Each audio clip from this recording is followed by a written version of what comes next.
लोकमाता देवी अहिल्याबाई होलकर त्रिशताब्दी जन्म जयंती वर्ष पर वार्षिक व्याख्यान माला आयोजित की गई, जहां व्याख्यान माला में शामिल होकर वरिष्ठ आईएएस संजीव चोपड़ा ने जय जवान जय किसान विषय पर अपनी बात रखी है।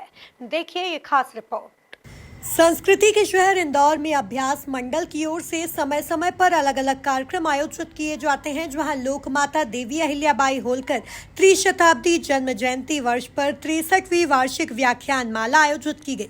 जहां इस व्याख्यान माला में शामिल होकर वरिष्ठ आईएएस और लाल बहादुर शास्त्री राष्ट्रीय प्रशासन अकादमी के पूर्व निदेशक संजीव चोपड़ा ने जय जवान जय किसान विषय पर अपनी बात रखी है। नई दिल्ली से अपना बॉर्डर कूच करके लाहौर और सियालकोट सेक्टर्स के 2 पुलिस स्टेशंस पे भारत का ध्वज लहराया। और ये जो क्रेडिट है ये उन जवानों को जाता है जिन्होंने अपनी पूरी हौसले के साथ, पूरी हिम्मत के साथ उन्होंने उस पर अपना दिया। और उस समय जो पॉलिटिकल लीडरशिप होती है, पॉलिटिकल लीडरशिप का एक बहुत बड़ा रोल होता है। पॉलिटिकल लीडरशिप क्या करती है? पॉलिटिकल लीडरशिप की तो देखिए, जवान तो जवान है, वो तो लड़ेगा ही, लेकिन अगर उसके पीछे एक पॉलिटिकल फोर्स है, एक पूरी कन्विक्शन है कि ये लड़ाई सिर्फ उसकी नहीं है, लड़ाई पूरे देश की, पूरा देश आपके साथ है, तो वो जो फक्र, वो जो हौसला, वो जो कॉन्फिडेंस बढ़ता है, वो डिफरेंट किस्म का कॉन्फिडेंस बढ़ता है। एक और चीज मैं आपको बताना चाहूंगा कि जब कैरो में नॉन अलाइंड समिट हुई 1964 में, उससे कुछ महीने पहले चाइना ने एटॉमिक विस्फोट किया था।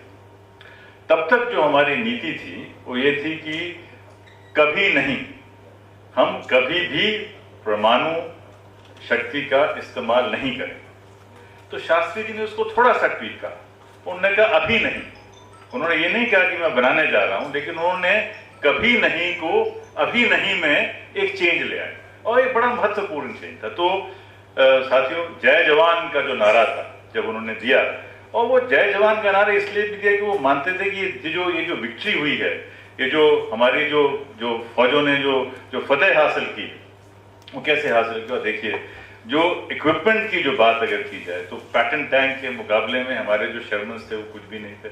मिग के मुकाबले में नैट तो एक ट्रेनर एयरक्राफ्ट था, एक ट्रेनर एयरक्राफ्ट में बंदूक लगा के फतेह प्राप्त की। और पैटर्न टैंक्स का तो एक पूरी नगरी बसा दी, जगह जगह पे वो पैटर्न टैंक, तो ये किस लिए हुआ।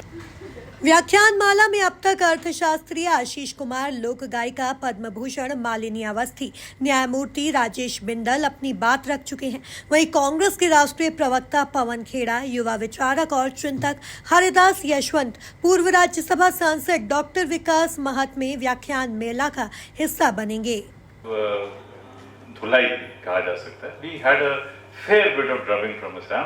वो अपनी इच्छा से चाइना आया, अटैक किया और अपनी इच्छा से वापस भी गया। तो उसमें हमारा चाइना वापस चला गया, उसमें हमारी कोई श्रेय नहीं है। हमारे जनरल्स तो सब भाग गए थे और बाद में अनफॉर्चुनेटली उनका कोर्ट मार्शल भी नहीं हमने किया। लेकिन जो भी था, मतलब एक और आप देखिए, उन दिनों में लता मंगेशकर जी ने कहा, मेरे वतन के लोगों जरा आंख में भर लो पानी, जो शहीद हुए हैं उनकी जरा याद करो कुर्बानी। तब लोहिया जी ने कहा था कि इसमें रोने की क्या बात है, मतलब इसको आप चेंज करिए। लेकिन 3 साल के अंदर क्या हुआ? 3 साल के अंदर भारत में एक नई फौज हुई।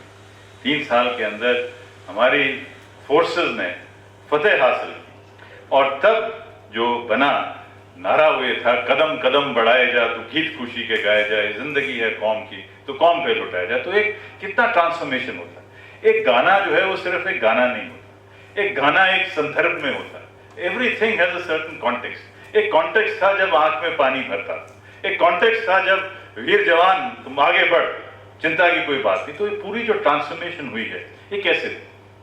अभी मैं आपको बताना चाहता हूँ कि देखिए, हमारे देश पे बहुत जगह से आक्रमण हुए, अफगानिस्तान से, गजनी से, सब जगह से हमारे देश पे अटैक्स हुए, नेवल अटैक्स हुए। पहली बार रंजीत सिंह ने, जब वो लाहौर दरबार के रूलर थे, तब वो गए और जो उन्होंने अफगानिस्तान में जाके, काबुल में जाके अपना झंडा लहराया, और वहाँ से जो गेट्स गोल्डन टेम्पल के उठा के लेके गए थे, दोबारा वो गेट्स लेके और गोल्डन टेम्पल को उन्होंने रिसरेक्ट किया। लेकिन याद रहे कि वो लाहौर दरबार के थे, लाहौर दरबार, उनके जो सिक्के थे वो लाहौर दरबार के थे। पहली बार हिंदुस्तान की फौज ने नई दिल्ली से अपना बॉर्डर कूच करके लाहौर और सियालकोट सेक्टर्स के 2 पुलिस स्टेशन पे भारत का ध्वज लहराया। और ये जो क्रेडिट कुल मिलाकर देखा जाए तो लोकमाता देवी अहिल्याबाई होलकर त्रिशताब्दी जन्म जयंती वर्ष पर वार्षिक व्याख्यान माला आयोजित की गई, जहां इस व्याख्यान माला में शामिल होकर प्रबुद्ध जनों ने अपनी बात रखी है। Bureau report, MP news, Indore.